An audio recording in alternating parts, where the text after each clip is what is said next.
So hello guys, ഒരു പണിയില്ലാതെ വീട്ടിൽ നിന്നപ്പോഴാണ് നമ്മുടെ ഒരു കൂട്ടുകാരൻ വിളിച്ച് പറഞ്ഞത് പെട്ടെന്ന് ഒരുങ്ങിക്കോ നമുക്കൊന്ന് പുറത്തു പോകണം. കേട്ട പാതി ഞാൻ ഡ്രസ്സ് വിട്ട് കുറച്ച് സ്കിൻ കെയർ ചെയ്ത് ഞാനങ്ങ് ഇറങ്ങി. സോ എന്നെ പരിചയപ്പെടുത്തിയില്ലല്ലോ, ഞാൻ അർഷക്. ഇപ്പോൾ ഇങ്ങനെ BCA എല്ലാം കഴിഞ്ഞ് വെറുതെ നിൽക്കുവാണ്.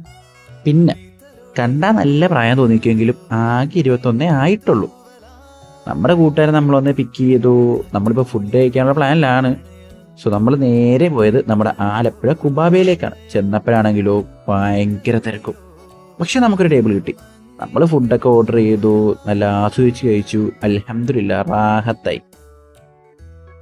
3 പേര് ഈ 530 രൂപയ്ക്ക് 600 രൂപയ്ക്ക് കിട്ടിക്കൊണ്ടിരുന്ന മുന്തിരി ഇപ്പൊ എടുക്കുന്ന 800 രൂപയ്ക്ക്. ഇവന്മാരാണെങ്കിലോ ഭയങ്കര വലിയ സെർച്ച് നമുക്ക് ഇതിനെപ്പറ്റി ഒന്നും അറിയാത്തതുകൊണ്ട് നമ്മൾ പിന്നെ മിണ്ടാനൊന്നും പോയില്ല. അങ്ങനെ അവനെയും കൊണ്ടാക്കി ഞാൻ എൻ്റെ വീട്ടിലേക്ക് പോകണം. അപ്പോൾ ഇന്ന് ഇത്രയൊക്കെ ഉള്ളൂ.